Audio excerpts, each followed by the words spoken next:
I think articulation is a completely brilliant idea.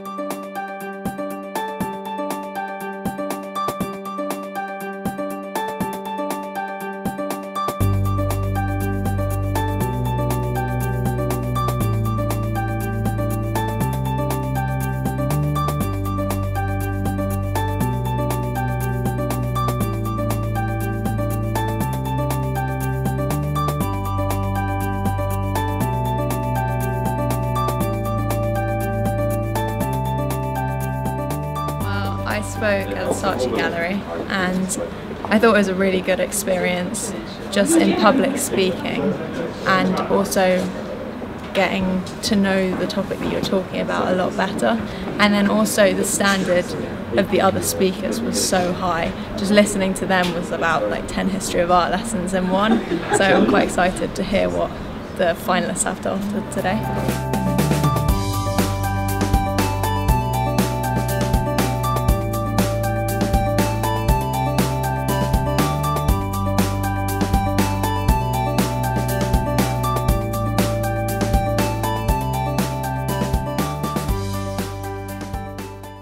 It was really great to have the academics talk at the beginning, and then all the talks we had when we went around Cambridge, and then meeting all of the other candidates was really great as well. It was just really friendly. Like I was nervous obviously for my speech, but I didn't feel nervous in terms, I didn't feel intimidated. I'm Isabel Tennant, and today I'd like to talk to you about one of my favourite pieces of art, Hannah Hoch's Russisch Tänzerin, which in German means Russian dancer. Hannah Hoch was a member of the Dadaist movement working in Berlin in the 1920s, mainly the early 1920s, and I feel she's the most overlooked artist within the movement, and that's why I'd like to talk to you about her and about her work. Well, the initial selection came from Izzy. We've been looking at... I just really liked the piece. I think when you were in year 12 I'd mentioned the Dadists and Kurt Schwitters and Hannah Hoch. Because I do a lot of collage, so that was sort of relevant to the work that was done. And then when I brought them to the competition when they were in year 12 to just watch, and then you came to me and said, I found an image I really want to do. So it was basically all from Izzy.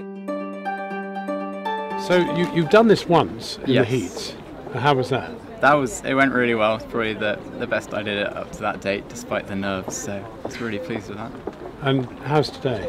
Today, it's a lovely day, just look at it. I'm a little bit nervous, but I've got support here, so I'm looking forward to it. Despite the increasing nationalism, impending censorship, the ruthless penalties, Grace stands firm in holding up a mirror to a brainwashed society.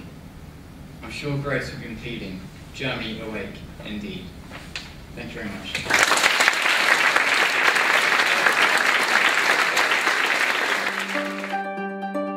Cortez's response made me think about my own response when I first saw the snake. And it is true, I saw a lot of what the Aztec craftsmen wanted me to see, in that I saw something beautiful and I saw something powerful. But at the same time, I saw something that commands respect. Christians do not respect snakes. This is Caravaggio's Madonna with the Serpent, painted at the beginning of the 17th century. And I don't know if you can see, but baby Jesus is actually stamping on the snake's head. I think it's pretty clear that Caravaggio doesn't want us to see the snake as awe-inspiring or beautiful. Rather, it is kind of inspiring revulsion. No respect there. So I had a look further east in ancient China. This is actually a picture from the Summer Palace in Beijing. It was saved from the destruction there. And I came across the legend of the white snake, which tells the story of a white serpent who, over many years, transforms into a beautiful woman. I just think the range of presentations has been fantastic, and I've learned so much about art that I've never looked at personally, so I'm going to go and watch that one. I'd say that's probably the main thing I'll take away is like learning to like the speech. Like I didn't like the Grace and Co exhibition, but then I heard the speech and I might just have to go and look at it again. So no, it was a wonderful day.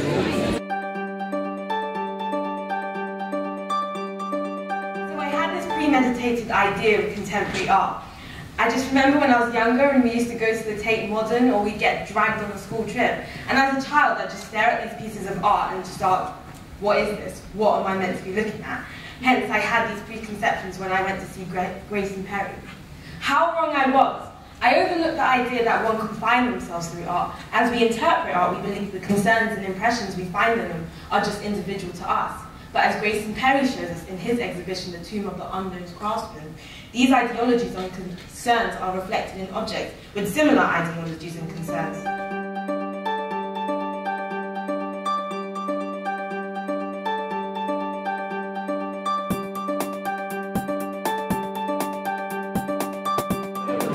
Nothing really equips you for something like this because, I mean, to be absolutely honest,